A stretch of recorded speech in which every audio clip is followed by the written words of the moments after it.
Eu me chamo Vera, tenho 49 anos, moro no 7º andar do mesmo prédio há 18 anos e nunca fui o tipo de pessoa que causa problema. Sou nora adotiva.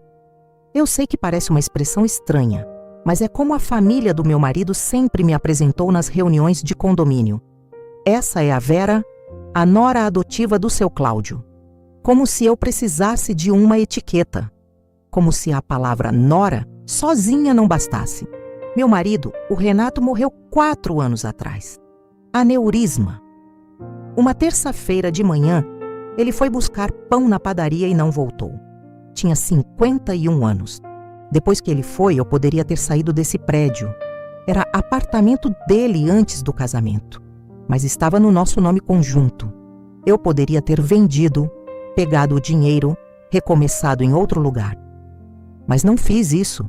Fiquei. Porque aquele apartamento era o lugar onde eu tinha sido mais feliz na vida. E eu não me arrependo disso até hoje.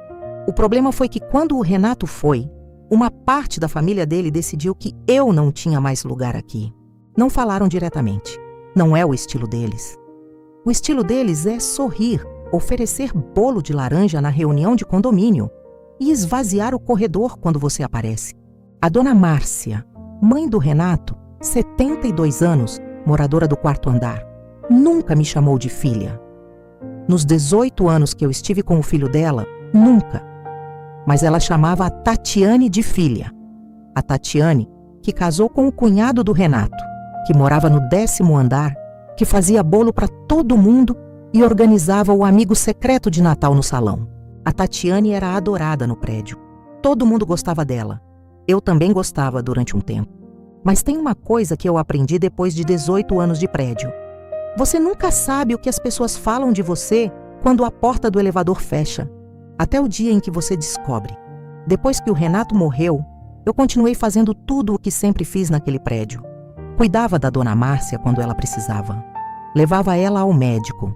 Assinava as atas de reunião de condomínio no lugar dela, quando ela não queria descer. Ajudava a Tatiane a organizar os eventos.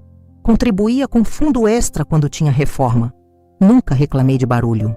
Nunca deixei de pagar o condomínio no prazo. Eu era aquela moradora que todo síndico ama, silenciosa, pontual e invisível. E durante os primeiros 2 anos depois da morte do Renato, eu achei que estava sendo respeitada por isso, que o silêncio era gentileza, que a educação nas reuniões era consideração. Não era. Era gestão. Eu era gerenciada. Mantida num lugar conveniente onde eu pagava, assinava, ajudava e não pedia nada em troca. E enquanto eu fazia isso, havia uma conversa paralela acontecendo, uma conversa da qual eu nunca fui convidada a participar. Meu cunhado, o Márcio, irmão do Renato, marido da Tatiane, havia começado silenciosamente a construir um argumento de que o apartamento que eu habitava pertencia moralmente à família, que o Renato havia comprado com dinheiro do pai, que eu, tecnicamente, não era família de sangue. Eu só fui saber disso meses depois. A dona Márcia, aos 72 anos, estava lúcida e inteira, mas estava sendo convencida aos poucos de que eu precisava sair. Se você já ficou no lugar de quem faz tudo certo e ainda assim é tratado como estranho, fica comigo até o fim dessa história, porque o que aconteceu depois vai te fazer pensar. Compartilha esse vídeo com alguém que precisa ouvir isso hoje. As primeiras coisas que aconteceram foram pequenas. Tão pequenas que eu me perguntava se estava sendo sensível demais. Na reunião de março, minha proposta de troca de porteiro noturno foi ignorada na ata. Não votada contra, simplesmente omitida. Como se eu não tivesse falado. No mês seguinte, o grupo de WhatsApp do condomínio foi recriado, com outro nome. Eu não fui adicionada. Descobri porque a dona Sônia do 2º andar me perguntou se eu tinha visto a mensagem sobre a obra na calçada. Eu não tinha visto nada. Pedi para entrar no grupo. A Tatiane respondeu: "Ah, Vera, que vergonha, foi mal, adicionei agora", com 2 emojis de coração. 3 semanas depois, meu nome foi tirado do grupo de novo. Dessa vez, sem explicação. Em junho, a dona Márcia parou de me cumprimentar no corredor. Não virava o rosto, não era grosseria explícita. Era aquele olhar de quem passa os olhos por cima de você, como se você fosse parte da parede. Eu tentei conversar com ela uma vez, bati na porta. Ela abriu, olhou para mim e disse: Vera, não é um bom momento. E fechou. Naquele mês eu comecei a dormir mal.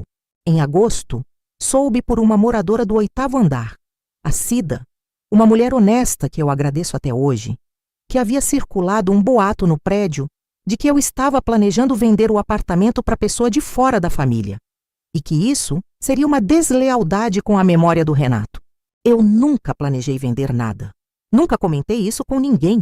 O boato tinha saído de algum lugar e eu tinha um palpite de onde. Em setembro, recebi uma carta embaixo da porta, sem envelope, uma folha dobrada com o texto impresso. Esse apartamento tem um dono verdadeiro. Pense bem no que você está fazendo aqui. Eu fiquei sentada na cozinha por 40 minutos com aquela folha na mão. Depois levantei, guardei num saco ziplock e coloquei na gaveta. Não sei por que fiz isso. Instinto, talvez. Ou talvez a vida com o Renato, que era advogado, tivesse me ensinado que papel guardado vira prova. Em outubro aconteceu a Assembleia Extraordinária. A pauta era simples. Definição de uso do salão de festas nos fins de semana. Normal. Eu desci, me sentei, assinei a lista de presença. A Tatiane presidiu a reunião. Ela era boa nisso, organizada, simpática, fazendo todo mundo rir nas horas certas. Quando chegou no item 3 da pauta, ela disse: Antes de encerrar, eu queria abrir para uma conversa importante sobre convivência. E aí ela olhou para mim. Não era um olhar de confronto. Era pior. Era um olhar de pena. O tipo de olhar que a pessoa usa quando quer parecer que está do seu lado, enquanto te destroça. Ela disse que havia uma situação delicada, envolvendo um morador.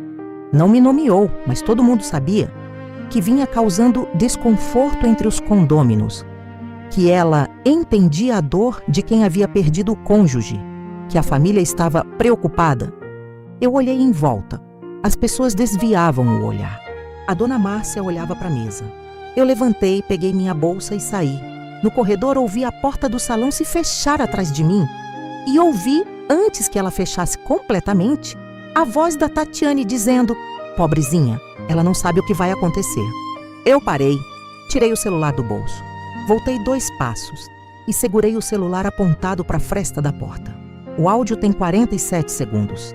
Eu ouvi 6 vezes naquela noite, sentada no chão do banheiro, com o volume baixo para o celular colado no ouvido. Na gravação, a voz da Tatiane é clara. Ela estava falando para a dona Márcia, que estava do lado de fora da minha visão naquele momento, mas cuja voz também aparece, mais baixa, mais hesitante. A Tatiane diz: O Márcio já falou com o advogado. Se ela não sair sozinha, a gente entra com a ação.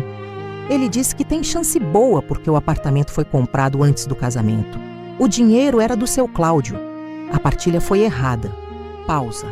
Depois a voz da dona Márcia. Mas ela cuidou do Renato até o fim. A Tatiane. Todo mundo cuida. Não é motivo para ficar com o apartamento da família, dona Márcia. A senhora merece esse lugar. O Márcio merece. Ela pode comprar outro em qualquer lugar. E depois, no último trecho do áudio, a Tatiane ri, um riso leve de quem acha que ganhou, e diz: Faz tempo que ela devia ter ido embora, a gente foi bonzinho demais. 47 segundos. Eu fiquei sentada no chão até meia-noite. Não chorei, não fiquei com raiva. Fiquei com uma clareza fria que eu nunca havia sentido antes. Eu sabia exatamente o que tinha que fazer. Na manhã seguinte, liguei para a Cida do 8º andar. Perguntei se ela tinha o contato de advogado de confiança. Ela tinha. Um sobrinho dela que trabalhava com direito imobiliário. Fui ao escritório dele naquela semana. Levei 3 coisas. A escritura do apartamento no meu nome conjunto. A certidão de óbito do Renato. E o celular com o áudio. O advogado ouviu o áudio 2 vezes. Depois olhou para mim e disse: Dona Vera, isso aqui é ouro. Eu disse que não queria ouro, queria paz. Ele disse que essas 2 coisas nesse caso vinham juntas. Você chegou até aqui porque essa história tocou em alguma coisa que você conhece. Conta para mim nos comentários. Você já viveu alguma situação onde a pessoa mais querida do ambiente era a que mais te prejudicava? Eu quero ler. E se quiser ver o que aconteceu depois com a Tatiane, fica, porque ainda tem mais. O advogado me deu 3 caminhos. O primeiro, entrar com medida cautelar imediata, notificar o Márcio e a Tatiane, e transformar o áudio em prova formal de coação e calúnia. Processo longo, mas você ganha, ele disse. O segundo, levar o áudio para Dona Márcia em particular, sem processo, sem advogado. Só eu, ela e a gravação. Risco alto, ela pode negar, pode entrar em colapso, pode agravar a situação. O terceiro, sair do apartamento voluntariamente, agora que tinha o áudio, usando ele como instrumento de negociação para garantir indenização. Você sai com dinheiro e sem desgaste. Eu fiquei 3 dias pensando, não em qual era o caminho mais seguro, em qual era o caminho com o qual eu conseguiria me olhar no espelho daqui a 10 anos. Eu não queria destruir a Tatiane. Não porque ela não merecia, o áudio mostrava claramente o que ela era, mas porque destruir alguém, mesmo que ela seja culpada, tem um custo que fica em você, não nela. Eu também não queria usar o áudio para me enriquecer. Eu tinha um apartamento que era meu por direito. Eu não precisava de indenização. Precisava de respeito. O que eu queria, o único caminho que fazia sentido para mim, era que a Dona Márcia ouvisse o áudio. Não como acusação, como informação. Porque ela era uma mulher de 72 anos sendo manipulada pela nora. E porque o filho dela, o Renato, tinha me amado por 18 anos. E eu não podia deixar a mãe dele ser usada sem que ela soubesse. Na quinta-feira, às 9 da manhã, bati na porta do 4º andar. A Dona Márcia abriu com a expressão fechada que eu havia me acostumado a ver. Eu disse, Dona Márcia, eu tenho 47 segundos que a senhora precisa ouvir. Depois disso, se a senhora quiser que eu vá embora, eu vou embora. Ela ficou me olhando por um momento longo. Depois abriu a porta. A Dona Márcia ouviu o áudio sentada na mesa da cozinha, com as mãos cruzadas sobre a toalha plástica florida que ficava ali desde que eu conhecia aquele apartamento. Ela não disse nada enquanto ouvia. Quando acabou, ficou em silêncio por uns 2 minutos. Eu não falei. Fiquei esperando. Ela perguntou, você tem mais cópia disso? Eu disse que sim. Ela disse, guarda bem. E foi só isso naquele dia. Mas na semana seguinte, a Tatiane foi chamada para uma conversa com a Dona Márcia, sem o Márcio. Eu sei porque a Cida me contou. Ela ouviu a discussão pelo vão do corredor. A Dona Márcia havia dito com exatidão que ela sabia o que estava sendo feito e que não iria autorizar nada. A Tatiane negou. Disse que o áudio era fora de contexto, que estava sendo distorcido, que ela só queria proteger a família. A Dona Márcia disse uma frase que ficou no corredor e chegou até mim. Meu filho amou essa mulher. Isso é família suficiente. O Márcio nunca entrou com a ação. A Tatiane parou de organizar o amigo secreto de Natal daquele ano. Ninguém perguntou por quê. Eu não precisei explicar nada para ninguém. Mas a redenção com custo veio de onde eu não esperava. A Dona Márcia e eu não viramos amigas. Não foi assim. Ela não começou a me chamar de filha. Não houve abraço longo nem choro conjunto. O que houve foi uma mudança pequena e real. Quando nos encontramos no elevador, ela olha para mim, me cumprimenta pelo nome. Uma vez me ofereceu um pedaço de bolo de laranja pela fresta da porta. Eu aceitei. Era o mesmo bolo que ela nunca havia me oferecido nos 18 anos que estive com o Renato. Comi sozinha na cozinha e chorei como não chorava desde o velório dele. Não de tristeza. De uma coisa que não tem nome fácil. Uma mistura de alívio, de perda tardia, de amor que chegou com atraso e que mesmo assim você recebe, porque é o que tem. O áudio ainda está no meu celular, nunca apaguei. Não como arma, como memória. Memória de que às vezes a verdade cabe em 47 segundos. E às vezes você precisa segurar o celular no momento certo, respirar fundo e confiar que o que é real vai aparecer. Eu ainda moro no 7º andar, ainda pago o condomínio em dia, ainda sou invisível para a maioria das pessoas nesse prédio, mas agora eu escolhi ser invisível. Tem uma diferença enorme entre ser ignorada e escolher o silêncio. Eu aprendi isso sozinha num corredor, com um celular na mão e uma porta entreaberta. Se essa história te tocou de alguma forma, se você já sentiu que estava sendo gerenciada, tolerada Ou mantida num lugar conveniente por pessoas que deveriam te amar? Comenta aqui embaixo. Pode ser uma palavra, pode ser uma história inteira. Eu leio tudo. Obrigada por ter ficado até o fim.